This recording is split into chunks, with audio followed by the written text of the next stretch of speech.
I don't think God wants people to be poor. Poverty hurts. I mean, I don't like it. And today in the world is this gap between the rich and everybody else. And I know the game of the rich. The game the bankers and the rich play is different than what they teach you in school. And that's the story of Rich Dad, Poor Dad. You know, my Poor Dad, PhD, stands for poor, helpless, and desperate. They don't know anything about money. And they're teaching our kids.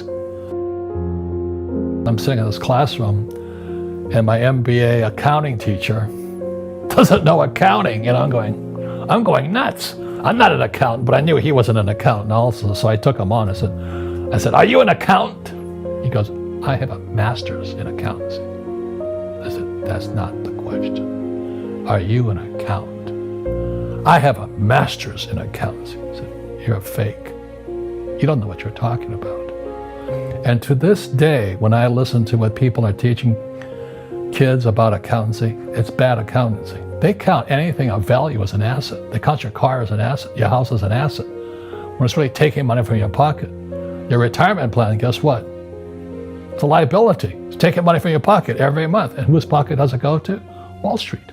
Assets put money in your pocket. Liabilities take money from your pocket. An asset is a noun, like a house.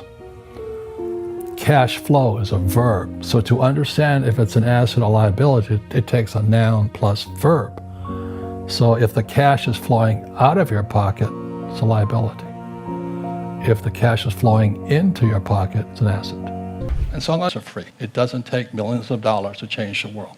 Just change your words. Thank you very much. The question I want to know is, how do I beat the A students?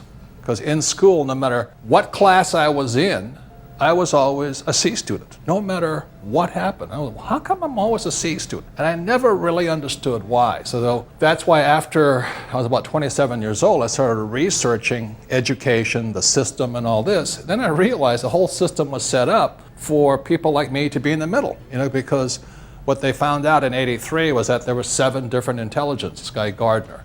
And I'm not strong in the top 2 intelligence, which is reading and math.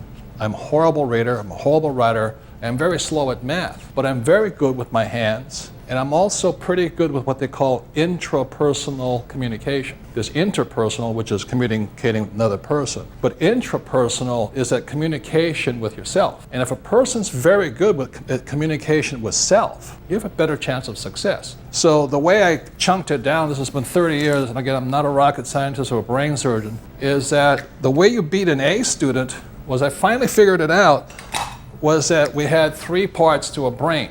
We had the left brain, the right brain, and what I call the subconscious brain. Generally, when we say somebody's good at reading and writing and math, they're generally left brains. So these are the guys that do well in school. That is not me. I can read and I can write, but I read very slowly, and I can count as fast as my fingers can cheat on the single. And the right brain is the creative side. So this is analytical, and this is creative. So the way I solve problems is very simple. The way I beat an A student is, if I run into a problem saying, I don't have enough money, or how do I put this deal together, or how do I get to do this, it's not left brain, it's creative. I go spatial. So people who are artists and musicians and things like this, they're more right brain. They get hammered in school. You know what I'm saying? And then the subconscious mind, this is what they call the reactive mind also. There's a thing called reptilian brain in here. This is primal. This is fight or flight. It doesn't think, it reacts. So when I say to most people, quit your job, logically the left brain goes, oh yeah, I could make a lot of money as an entrepreneur. And the right brain goes, yeah, then I could have my new cookies go out in the market and I could get rich. And then the subconscious mind kicks in and goes, not you. The fear kicks in and all this. Now, the moment that fear kicks in, or greed, it doesn't make any difference, the brain drops, the blood drops out, goes here. The moment the blood drains out of here from the 2 things called the carotid arteries, it pulls down, it goes reptilian. You turn into a little reptile and cannot think anymore. That's for the last 30 years. I've been watching that. So when I talk to certain people, don't mention who, I talk to them, they go reptilian on me so fast, I can't believe it. What if I fail? What if I make a mistake? mistake. It's too risky out there. Or that's fear. Another one's greed. When the real estate market was climbing, all of these guys who had no business in real estate jumped in. Ah! And the market crashes. Ah! They all jump out. So in other words, they go reptilian. Does that make sense? I call it the lizard. When the sun's hot, they clown around. When the sun's cold, they go inside. And they can't think because this is thinking. That makes sense, guys? So the other side of it is, with me personally, there is the battle between the fat boy and the stud. I mean, every single morning I wake up and the stud says, okay, time to go to the gym. The fat boy goes, nah, not this morning. I don't think so, I think I'll have a little chocolate latte and relax a little. Or when I said, I'm going to be rich, and the subconscious goes, not you, you're a loser. You know what I'm talking about here? It's the battle. It is the battle. Constant. And so the battle is between the left brain, the right brain, and subconscious. And for those that know me over the last 30 years, that's all I've been talking about. So I can educate this, but I found out this was the most powerful. It's called the reaction, it's the reptilian. So when I say I'm going to go make money, no problem. All three brains line up. It's crystal. I don't have any fear there.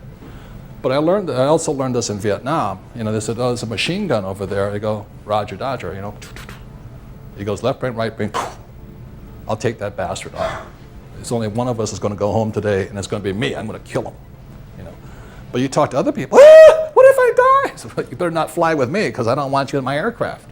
If a person cannot control their subconscious mind, I don't want them on my team because they'll panic, they'll blow it, they won't shoot when they have to shoot, they'll run when they should be going forward, they'll back up and things like this. So these are the whole thing. So in the battle of the human mind, it's all inside of here, as best I can see. So making money is not an issue, going to the gym, big issue. Eating is an issue for me. I'm not addicted to, I used to smoke for 2 years. When I said I'm not going to smoke, stop. I drink a lot, I can stop. I like coffee, I can stop. But the one thing, as I go past a Chinese restaurant, cannot stop. Yeah, baby, here we go. I'd be driving past the Imperial Peking Chinese buffet, and automatically the car would turn right, and I'd be in there, and my left brain would be going, stop, stop, stop. Do I make sense, you guys? So the discussion today is, can somebody be addicted to being poor? And I think it's possible. And I don't know what it is. And can somebody be addicted to being poverty? Absolutely. Can somebody be addicted to being an employee even though they hate their job? I think possibly. Does that make sense, you guys here? This is a different kind of addiction. So it's really about the battle between all of us, and the way I decided I could win in the real world. Since I couldn't win here, I would never win in the classroom here. Never. There is not a class I would win in because I don't read and I don't write. Terrible. I read very slowly. And I like to cheat. It's called I discuss. But you're not allowed to do that in school. But I'm very creative. I like to draw, paint. I do play the ukulele, But this is my strongest one. It is my intrapersonal skill. It is the handling of fear and the handling of greed. That is what makes me an entrepreneur. I can handle that. When things get frightening, I just turn it around, crank it up. Okay, when the economy's bad, I say, yes, baby, I'm going to kick butt now. The reason I'm going to kick butt is because these guys have lost their nerve. Does that make sense? So right now, as the economy starts to go into a recession, people are starting to panic. This is the time to get rich. But when I talk to most people about a declining economy, they go, and they can't think anymore. They go reptilian. Am I making sense here? So the way to win in the world is by, and this is the book coming out next spring in 2008, is you get your financial IQ up, you need 3 parts of your brain. I grew up in a family of PhDs, so they're highly educated poor people. PhD stands for poor, helpless, and desperate. And that's why I talk about my father running for lieutenant governor, and he lost He ran against the governor. The governor fired him and said, "You'll never work in the state again." So I'm in college at the time at the academy, and my poor dad is now broke. PhD didn't help him. And so I'll ask everybody this question is, again, what did school teach you about money? Answer is nothing. That's not a mistake, Vlad. It's part of the Communist Manifesto. And that's why I said earlier, if you read Marx's book, The Communist Manifesto, it's only 50 pages. You'll find out, though, the first things that there was, and this is 1848, Marx says communism would invade America in 2 stages. Stage 1 happened in 1930, it's my opinion, because he was already dead by 1930. It's happened when Columbia University's Teachers College invited in Marxist teachers from Germany. And then I believe, it's my opinion, and I'll take the heat for this. It happened in 2020 when my friend Donald Trump loses re-election to this guy, where in the world is Joe Biden. I think Biden's one of the biggest criminals we've ever had, the Biden crime family. I'm not talking about what he says, what is he doing? And that's why I said to you is my background is oil. I have a tanker's officer's degree from Kings Point. I understand oil. So 2020, the moment he got elected, the first thing Biden did was cut down the Keystone XL pipeline. I sell oil. I own oil wells. It's a good investment. So I was selling oil in 2020 at $30 a barrel. It went to $130 a barrel within a week. And immediately I knew what he was doing. He was crushing the middle class. They need to wipe out the middle class, Vlad. And that's what Marx said also. So when the middle class is toast, all you have is 2 classes of people, rich and poor. And our civilizations run on oil. Could you imagine if you didn't have electricity or this and all that? Energy is what drives our civilization. And the first thing that son of a bitch Biden did was cut off our oil. And then guess what? He cuts us out of Afghanistan. And when that happened, Saudi Arabia, just look at the facts, not what the guy is saying. When he pulled us out of Afghanistan, so many people got wiped out. We left $9 billion there or something. And immediately Saudi Arabia, guess who they joined? They joined Russia. So now our price of oil is up. And then Biden tries to buy oil from Venezuela. Watch what he does, not what he says. So, but oil is through the roof because he's a Green New Deal guy. It's killing our middle class, Vlad. So this comes from Rich Dad, Poor Dad, and these are some of the distinctions. It was the advantage I had at age 9 because I knew what I wanted to work for. And this here, in simple terms, is called a financial statement. In school, they teach you to get a FICO score. FICO is BS. All it means, how good are you paying your bills? That's all FICO means, okay? Should be the FIDO score. Good dog. So this is what your banker wants to see.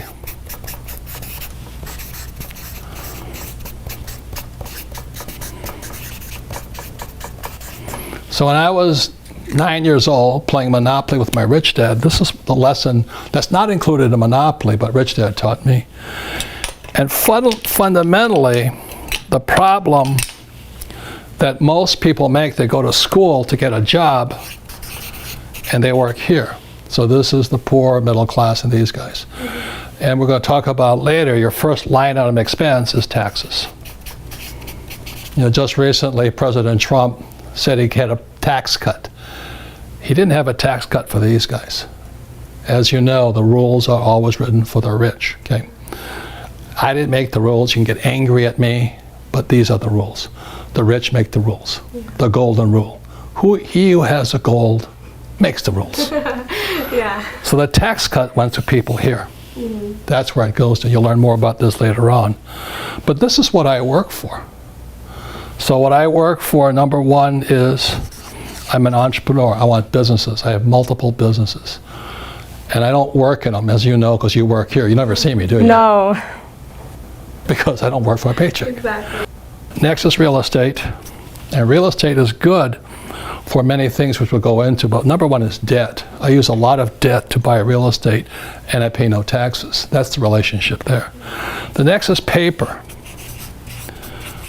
And that's savings, stocks, bonds, mutual funds, ETFs, and that stuff. I don't have any of that stuff. I don't save money. I don't have any of that. But this is what most people have, go to school, get a job, get a 401k and save money. Loser. Okay. I'm doing that just to upset you guys, because maybe you'll start to think. Because I didn't make the rules, I'm just telling you these are the rules. These people pay the highest taxes, and they work the hardest. And the last are commodities, 4 different asset classes. So commodities are, number 1 is gold, silver, oil, land, water, food. So this is what I work for. When I left school, rather than working for a paycheck and working for money, my education had to go beyond getting a job, which I had a good job. But I now had to start, when I left school, about your age, the thing I focused on first actually was commodities. So back in 1972, I started buying gold. And it was illegal for Americans to own gold. Can you imagine that? Wow. Back in 72. Today you have Bitcoin. It's different. Okay. Everything is changing so rapidly today. So I started with gold, but actually the next thing was actually oil, because I went to school to be a tanker officer driving ships for Standard Oil. So I understand oil. So my wife and I don't own Standard Oil or Chevron or Exxon. We own oil wells. Again, taxes. You get no tax breaks for owning paper oil, huge tax breaks for owning real oil. Yeah. And then I went into real estate. Why? Because I can use debt to buy real estate. And because I use debt, I pay no taxes. And then third, I started my business, my first real business. I had many businesses as a kid, but my first real business was a nylon and Velcro surfer wallet business. And I went worldwide right away. The trouble is I was an idiot, and the business went up, and the business came down. What kept me alive was this and this. Okay. So you may say, well, aren't you working for money? But we'll go into that next. I don't want what's called a paycheck. I want cash flow.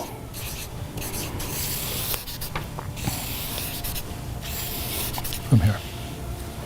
So that's what I mean by the rich don't work for money.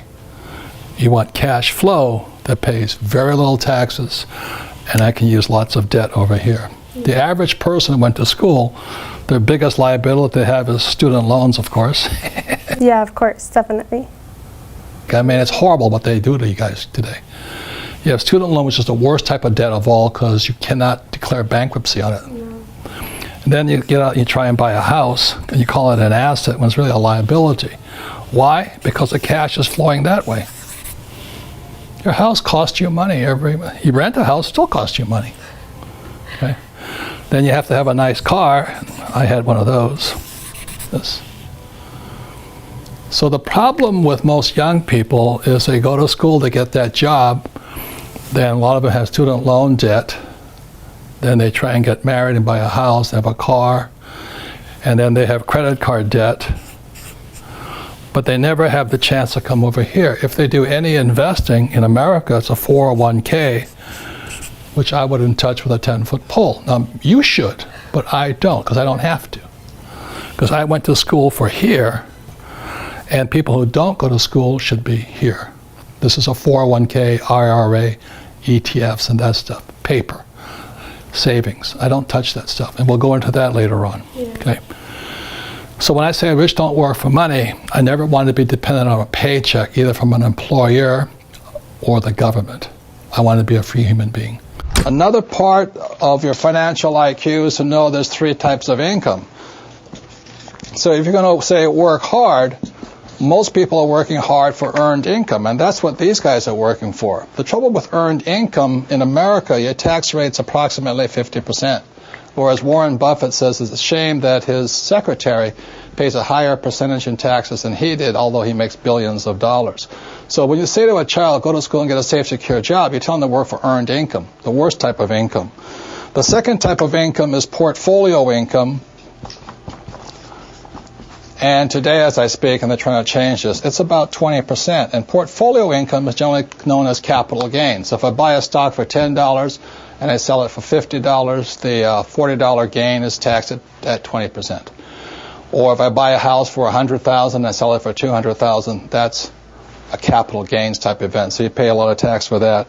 And the third type of income, which is the best type of income, excuse me, I can't spell again, is passive income. And this is income that just comes in on a regular basis.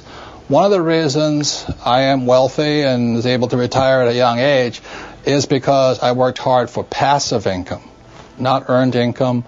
I don't flip real estate generally, not portfolio income. I don't flip stocks. I want passive income. So today, the new rules of money, it's important to understand what are you going to school to become, ES, entrepreneur or investor, and what kind of income you're working hard for, earned, portfolio, or passive. And if you know what you're doing, you can pay 0% taxes legally. And this can be done all over the world. People say, we can't do it in my country. Well, these people can't do it in any country, but in most parts of the world, governments need these people. So they're always giving tax incentives for investors and business owners who are for passive income. So those are some of the new rules of money. You've really got to know what you're working hard at and what kind of work are you performing, what kind of income are you working hard for. Nixon took the dollar off the gold standard. This became fake, but the economy boomed. Real estate boomed because they were printing this as fast as they wanted to. Right. Every time America got into trouble, they printed this. Can you briefly explain what happens when the government prints a lot of money? Who does it impact and how? Well, there's inflation. Right. So right now, in America, I'm sure it's here too, many people can't afford to eat anymore. It has become expensive. Yeah, the homeless people in America, some of them are drugs, obviously. A lot of them just can't afford a house. Right. Same is the situation in India. Yeah, because this is toilet paper. And our school teachers will never tell us this because the school teachers are Marxists. They're good people. Can you tell briefly what a Marxist means? Taxes. Basically, taking money from everybody to equitably distribute And they wealth. tax it. Right. I don't pay taxes. So a capitalist knows how to use debt right. and pay no taxes because, hear me out, Yeah. this dollar is a function of debt. The only way this comes into existence is somebody has to borrow money. This does not exist. This is debt after 1971. So in 1974, it became the petrodollar. So I made a lot of money in oil. I worked for Standard Oil for a while. And then what happened is economy kept increasing and all this.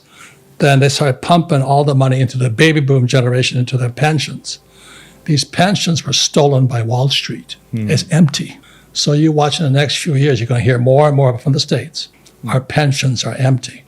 But not what else happened was because my age, baby boomers, were pumping so much money into pensions, the stock market blew up. Housing prices blew up.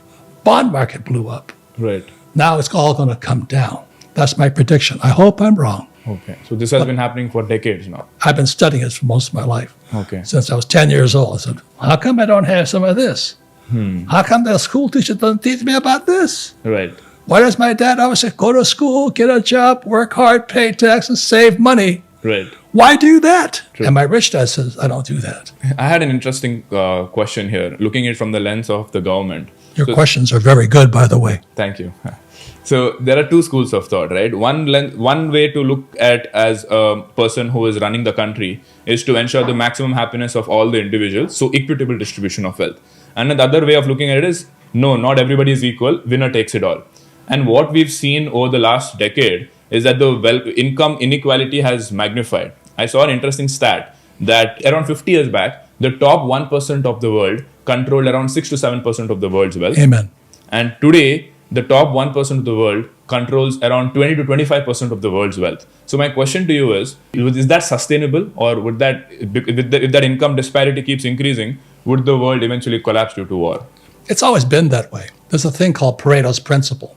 It's called the 80-20 rule. Right. So like 80% of the people are poor, 20% are rich. Right. There's another rule, I don't know the name of it, 90-10. In America, 10% of Americans own everything. The reason there's such a gap is our schools teach us to work for this. Yeah. Go to school, get a job, work hard, pay taxes, Yeah. save money, buy a house, and put your money in the stock market. Right. I don't touch any of that. I'm an entrepreneur. I'd rather be like Mr. Tata, Right. Who owns the stock market? Why would you save money when they're printing money? Because you didn't, I don't know. Because that's what you've been told to do. Of course. So question that. You see, if you cannot think, I cannot help you. I questioned all that. Why would I save money when they print money? That's what happened in 1971 when President Nixon took the dollar off the gold standard. They can print as much as they like. Then they tell you, so that you go to school, you get a job, you become an employee, you pay taxes because you're working for money. Then they tell you to save money. Do you know why they tell you to save money? I don't know. Because the system of banking has nothing to do with communism or capitalism. It's the banks run the world. The rich run the world. They don't care if you're communist or capitalist. So let's say you save $1 US or €1, 1 yen. The banking system can lend out 10. So the entire system is called the fractional reserve system. The fractional reserve system is also printing money. And then they tell you to save money. So they want you to save money so they can lend out your money 10 times. So your dollar became worthless 10 times over. And then they used to pay you 10% interest on your money. Now it's at best 1%. And they're still lending it out 10 times. So that's why you don't save money, is because your money is becoming worth less and less and less and less and less. Banks are getting richer and richer and richer. Then they tax you on that interest they pay you. That 1% interest, if they pay you that much. Japan is 0. And the Japanese are so stupid, they still save money. We also have 0. Yeah, and they still save money. How stupid is that? So that's what I would question. So how come that happens? Now, if I borrow money, guess what? Do I pay taxes on debt? I guess no. Why is that? I know So you... this is what I'm saying, okay? Question everything. Okay. So when they lend out money, that's how money is created. Money is debt. How do you store value then? Because we all work and we have, let's say, a lifespan of when we are productive. And then comes retirement, and you retired early. Because I don't follow the go to school, get a job, work hard, save. See, that's hypnosis. They hypnotize people into being employees who will work hard, pay taxes, save money, get out of debt, and invest in the stock market. Until you question those sayings, those words, you'll be a poor person. So when they lend out them, why is debt tax-free? I don't know. Because that's how money is created. And so the banks love it. They love people who borrow lots of money. How do I get rich? I borrow money. And I buy assets with it. The poor person borrows money and buys liabilities like purses, cars, houses, and they get poorer and poorer and poorer. By 2010, I had borrowed $300 million to buy real estate. That made me rich. And the interest rates kept coming down, so that my cost of money kept coming down. And so everybody else is saying, oh, you should get out of debt. You know why? Because they don't question the hypnosis they're under.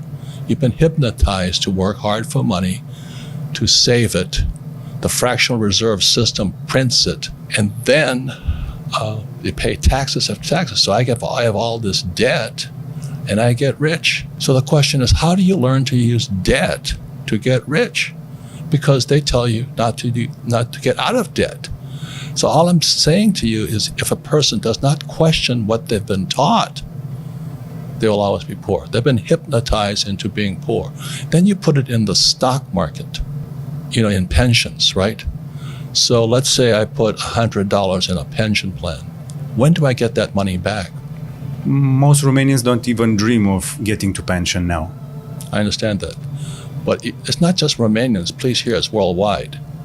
This is why I think, this is why I work, this is why I teach. You have to question what they're teaching you. I put my money in a pension. I might not ever get it back because they could lose it. So the question I always say is, well, when do I get my money back? And the average person has been hypnotized. Go to school, get a job, work hard, save money, and invest in a pension. And you never get your money back. The whole thing was designed to keep you poor. So that's why I argue with you. Until a person questions what's already been put in their head. And that's what my poor dad put in my head. Go to school, get a job, work hard. And that's America. The same as Romania. It's not any different. We used Save money, put it in the stock market. you never get your money back. We all look up to the American dream. Is it all fake? I'm coming down to your book now because... No, please let me finish, okay? Okay. Until you question what's already in your head, you will do what's already in your head. Okay. There is I don't know if people are Christian or not, but it's in the Bible, it goes, the words become flesh. Go to school, get a job, work hard, save money, get out of debt, invest in the stock market, buy a house, buy a car.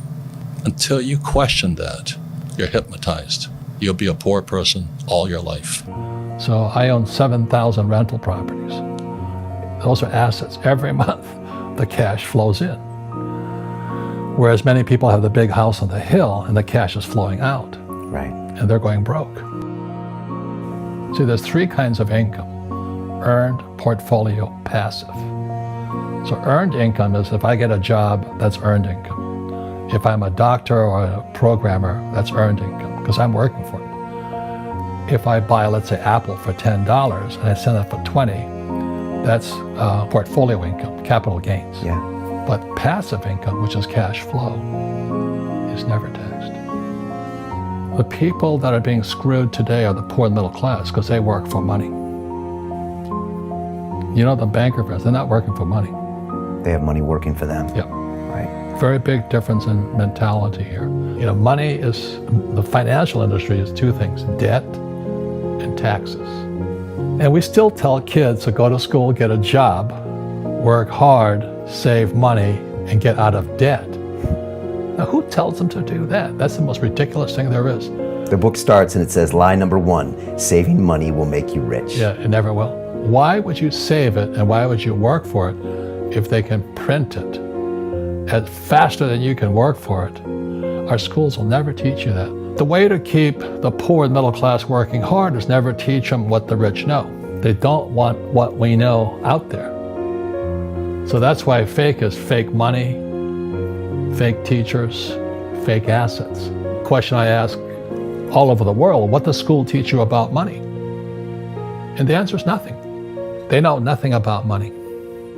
And they teach our kids. The thing with Bitcoin is this: it's like anything. It's not when you sell, it's when you buy it. You know, my rich dad, your profit is made when you buy, not when you sell. I don't sell any of my properties. I sell nothing because then I have capital gains tax. So with Bitcoin, it went up to 20,000 and I watched it drop down to, I think, 1,000, let's say. At that point, it became a technical trade. There's fundamental investing and technical trading.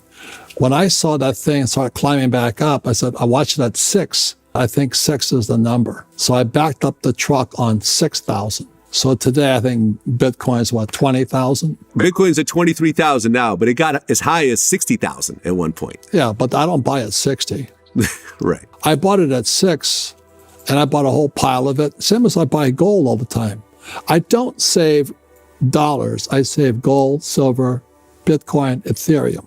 And I don't just say I like the stuff, but it seems to hold its value. Buffett called Bitcoin rat droppings or something like that. You know, I'm going, well, he's a stock guy. Grant Cardone buys apartment houses. You don't have to buy apartment houses.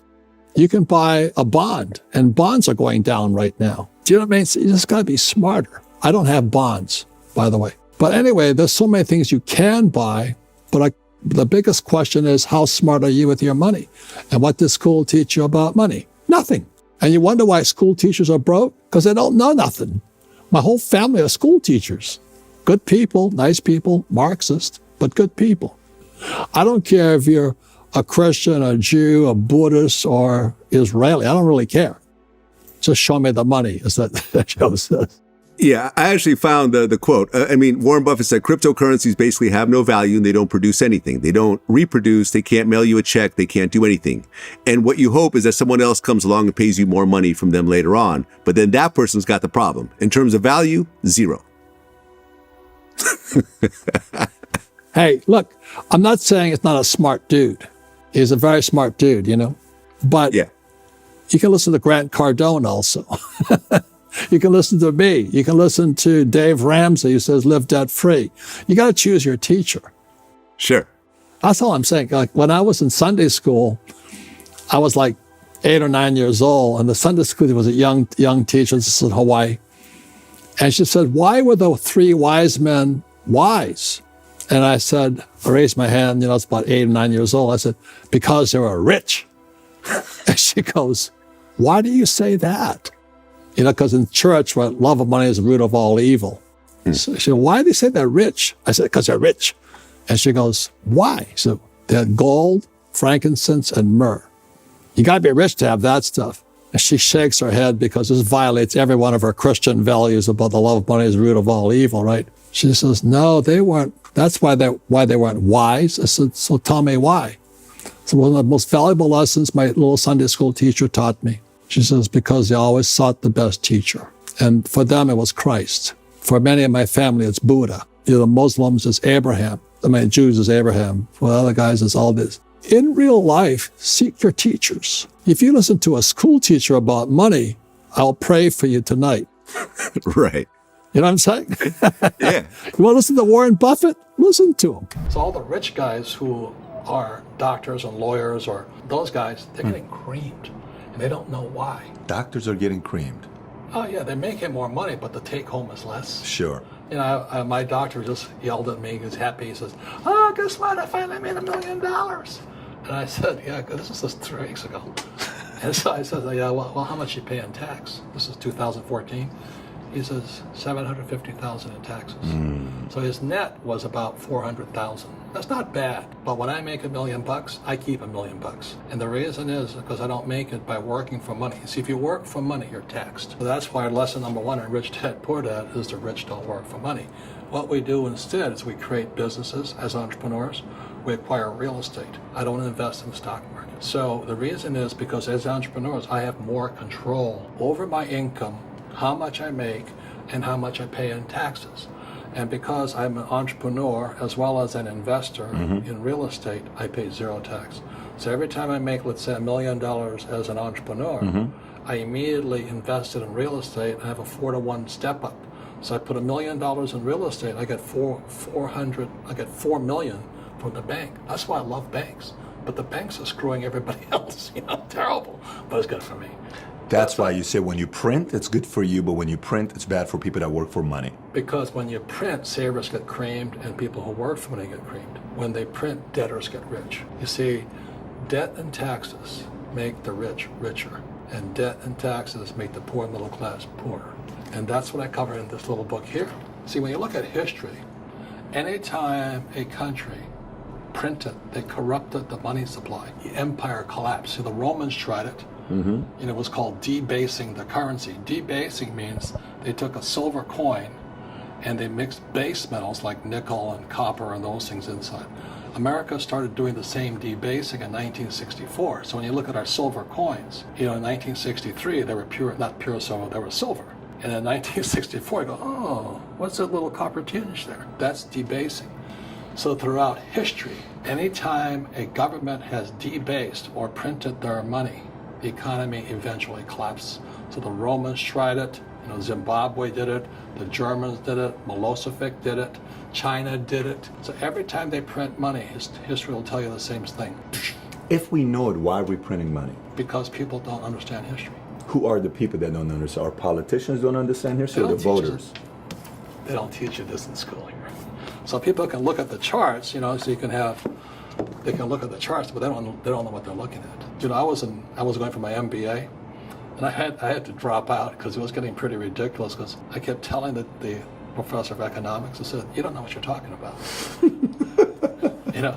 And you don't get good grades. You don't get good grades, you're out, right? So I decided, well, I'll avoid the rush and resign now.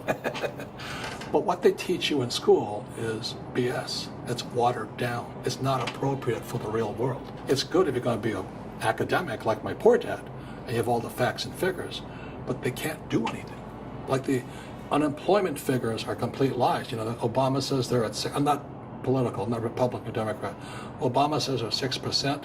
This guy, John Williams, who's called the shadow stats guy, he says the real unemployment is 24%. So It's a big difference. So I asked him, so what happened? How did you come across this? And John Williams was an economist. He was working for Boeing or Lockheed. And he kept applying the government unemployment and government stats to Boeing's numbers, and nothing worked. So finally he realized, which I realized in Vietnam, we're being lied to. Our numbers are bogus. They're not true. So that's why I started writing this book. And now I said your house is not an asset, savers are losers, the rich don't work for money. That was 1997, 2015, they're coming true. So second chance is how I came to my assumptions and conclusions. I just don't trust the market because it's so manipulated. I mean, I'm not saying, that book on fake money, fake teachers, fake assets, the Dow. This book, Who Stole My Pension, I write about what is America's #1 export. Do you know what it is? Toxic assets. Toxic assets. Toxic assets. CDOs, MBSs. Yes. Derivatives. And so what is it today? Wall Street just looted the pensions. So this book, Who Stole My Pension, it's like I said, my co-author is an SEC attorney. And he got sick and tired of seeing all these bankers loot the pensions and get paid bonuses. And then the labor union guys who manage the funds get paid bonuses. And the guys who manage it get paid bonus. Meanwhile, the workers get screwed. So when this next crash comes, it's going to be horrible. Now you look at the other guy. So there's two authors, Ted Siddell, SEC attorney. His father was a CIA operative in Uganda, and Idi Amin killed his father. So his family went broke because there was no body. He couldn't collect anything because no body, no corpse. Whereas my father ran for political office against the governor of Hawaii, and he got crushed. And the governor says, you're no job, no paycheck, no pension. So my old man's broke. So Ted and I are about the same age, and we come back. He says, my father has no money, my family's starving. My family was starving because my father lost everything. So it kind of put us on edge, you know what I mean? I don't trust my government. I'm not a Republican or Democrat. I like Trump, but they can't save me.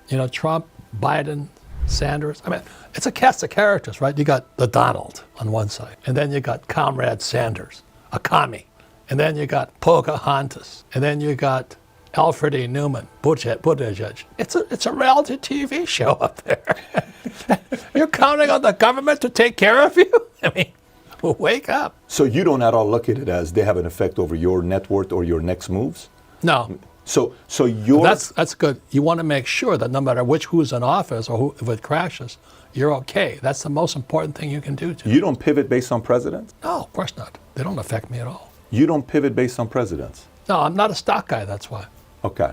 So I'm a real estate guy. So for you, I own businesses. So the Rich Dad Company does better in a crash. And apartment houses, they always do well because people have to have someplace to live. And I own oil wells because people are always burning oil. I always protect my assets that they're crash proof. This here is the genesis of Rich Dad, Poor Dad. How does a person like me who flunked out of high school because I can't write an international bestseller? It's been a bestseller list for 25 years all over the world. So this is where the book started. This is a man named Dr. R. Buckminster Fuller. He's probably more well known for the geodesic dome, and he's considered one of the greatest geniuses of our time. 1981, up in Kirkwood, California, I studied with him, and we spent the summer studying and all this stuff. And one day, Bucky Fuller asked me, what's your life's purpose, son? And I said, to make a lot of money. And how was I to know that that was the worst answer possible? So he started scolding me in front of 100 people. It's a waste of a good brain just to make money. Well, easy for you to say, but I enjoy making money. He says, a waste of a brain. And I went to argue with the guy. Everybody's saying, the greatest genius on earth is here. John Denver worships the guy. The world worships Bucky Fuller. And I want to argue with him. So my friends were telling me to shut up. So finally Fuller asked me this question. He says, stop doing what you want to do. Ask yourself this question: what does God want done? And he says, most of the young people are too greedy. What do I want to do? He says, who cares what you want to do? The question is, what does God want done? So this was August 1981, and that was the genesis for the start of Rich Dad, Poor Dad. Are you prepared for the coming depression? And the reason that's an important question is throughout history, there have been two different types of depressions. And most people, especially in America, are only familiar with the American-style depression. But during the same time America was going through their depression in the 1920s and 1930s, the Germans were going through their own style of depression. So America had a real depression caused by deflation, and the German depression was one caused by hyperinflation. So there were two different types. And the question is, are you prepared for either type? And so if you read chapter 4, you will soon find out that some people, if they're preparing for an American-style depression, may get cleaned out, especially this. Just the other day, I believe it was around March 15th or 16th, Federal Reserve Chairman Ben Bernanke announced he was going to pump $1.2 trillion into the economy. That's on top of the TARP money. Now, this is the significant part, and you'll find in Chapter 4, Conspiracy of the Rich. The significant part is this, is the way he's going to do that is he is going to buy treasury bonds from Geithner. So these guys are getting back together, and they're just going to, so the Fed will buy the bonds from the treasury. This is significant because in a normal economy, the treasury offers a bond, and countries like China or Japan or the European nations buy the bond. The Fed stays out of it. As long as they buy the bond, then that money filters into our system. And and also private investors buy T-bills and T-bonds and all that. So it's a normal situation. The significance of this month, March 2009, of Bernanke basically saying, I'll buy the bonds directly from the Treasury, that is a direct indication that they are printing trillions of dollars now. Now, by printing trillions of dollars, that means we're probably going to go to a German hyperinflation style of depression. So anyway, my question is, I'm not saying there is going to be one. I'm not hoping we are into one. But I'm saying, the question I'm asking you, are you prepared? If we go into an American-style depression, then savers will be losers. If we go into a German-style depression, then debtors will be winners. So it's very important right now, while we still have some opportunity to make some prescriptive or make some changes in our lives, it's time to get prepared. Financial IQ is how we solve our financial problems. And that is our message to people today, is that in a world of tremendous financial problems, it really is an opportunity to get smarter, to solve your problems and not run away from them. So it's really a good time, a tough time. Like you say, we don't want to go through them too many times. But when I lost everything in the 80s, I thought the world ended. But in retrospect, today it was a good thing. I didn't declare bankruptcy, paid my creditors back, and fought back. I think that gives me strength today to take on this one. But I feel, and I know that you feel, that you can do better today than you could have done 2 or 3 years ago. Absolutely. When, the last crash was that savings and loan crash in the 80s and the stock market crash of 87. And it was the best time because everybody was crying the blues. Everybody was saying, are you nuts? You're buying real estate? And that was when the RTC, Resolution Trust Corporation, they were giving away the best real estate in the world. And other people were saying, these are terrible times. I'm going, you gotta be crazy. I've never seen good property so cheap. Like you said, the banks wanted to have you take it off their hands. So it was really a good time. We're in the same time now, and people again crying the blues. Except today, I think it's a lot more severe. Yes. The banks are bigger, they're much weaker. It used to be the savings and loans. Now it's the biggest banks in the world. You look at Citibank, it's a total catastrophe. You look at some of the biggest banks in the world, they're total disasters. I mean, they've got major, major problems. We never had that in 1990. We never had that. So this, you could say, is a far worse, and statistically, it's a far worse period of time. But I think there's far more opportunity. That's correct. I have never seen it so good. Unfortunately, it's bad for many people. And again, that's why I'm saying we get together and we want to encourage people to keep going. Don't give up, because you faced your challenges, I faced my challenges, and it's facing the challenges that make you smarter, stronger, better able to handle tomorrow. So that's how you get rich. It's what you buy, not how much you make. And the other thing I talked about earlier, this is a solid gold watch. The price of gold is going up. The watch gets more valuable, as well as a ring and all that. Again, it's what you buy more than anything else. You got to be cognizant of that.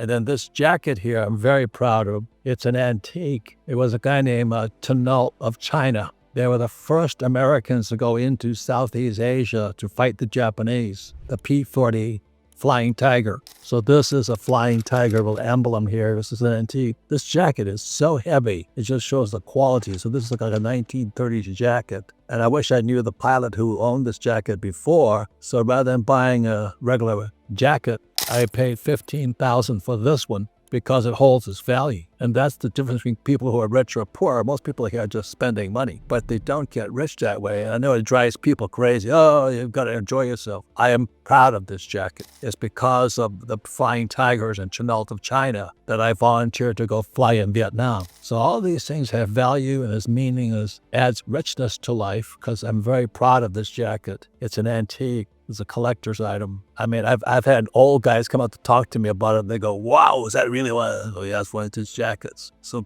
that's some of the lessons I have. But then again, I'm very happy my friend Trump won versus the Biden crime family and Kamala Harris. They were pure hardcore Marxists, and we'd be in worse trouble. But I'm concerned about my friend. A lot of people really hate him. Trump derangement syndrome, they called it. They wanted to take him out. So Trump also owns golf courses, as you know, he plays golf. I was just at his place in Florida. But ladies and gentlemen, that's what makes people richer. Now, some of you saying, well, I don't have that kind of money. Well, that's what you study for. You study how to make money, but the reason they don't make money is they just spend money. They buy what they want, and they don't look at the value. The value of this watch is going up right now instead of going down because it's a solid gold Rolex. And that's the difference that makes the difference. I want you to see this golf course here. It's spectacular. I love these people here. They're cash flowing money into my pocket. So that's why we get rich. My friend Kenny McElroy and I were real estate guys. And there's always a bubble, boom and a bust. So just before 2008, the great financial crisis, all these guys were yakking about it and all this. Kenny and I just waited. When the whole thing came crashing down, I think I borrowed over $100 million to go and buy the best real estate around because it was on sale. I'm afraid December 12th, I think, 2024, we're heading to a huge crisis right now because, like I said, Trump won, but they didn't address the problem started back in 2008. And what they did was they just printed trillions of dollars. So Trump didn't say anything about it, and Kamala Harris didn't say anything about it. But America is now the biggest debtor nation in world history. So how do you get rich with that? That's why I've always said buy gold, silver, and Bitcoin. So today I'm doing my best to buy more Bitcoin and silver and gold, because the dollar is going to get weaker and weaker and weaker, but that's how you get rich. So other people are crying and saying, oh, the economy's bad and crashed and all this. Other people who have some degree of financial intelligence will know this is the time to get rich. So as you guys know, unemployment is going through the roof right now. I think Amazon and those guys are letting people go. And it's because people go to school, they say, I want a job. Well, you should learn about money instead. So a very interesting time to be alive. And I trust my friend Trump can pull it out, but it's going to be a biggest crash in history coming up. The rich will get richer. I want you to get richer too. I've heard you say before, the bigger the crisis, the bigger the opportunity. Oh, that's the pitter. No. And you raise $5 million right now, my friend? No. Well, then you're fucked. Yeah. Don't go with these cliches on me. Just show me the fucking money. I hate that. People give me cliches. Right now, I can write a check for $5 million. How much can you write a check for? Not $5 million. So that's the difference. So I'm always preparing for it. And how am I buying Bitcoin? Was ever since 1964, I've been saving silver. So right now, I'm trading in my silver to buy more Bitcoin, because the silver I was buying was at 10 cents an ounce. Today, it's $30 an ounce. So the dollar went down, the price of silver and gold went up. So now I'm going to trade that for Bitcoin. But that's the difference here. So a lot of people have all these cliches and they're fucking jerking me off out there going, how much money have you got, man? Show me the fucking money. And that's the difference. That's why I created my cash flow board game. That's why I wrote Rich Dad, Poor Dad. I was just in Uzbekistan 3 days ago. They have a whole school there in Uzbekistan with a room dedicated to the cash flow board game so they can teach their students about money. But do you think they do that here in America? No, because most school teachers in America are hardcore communists.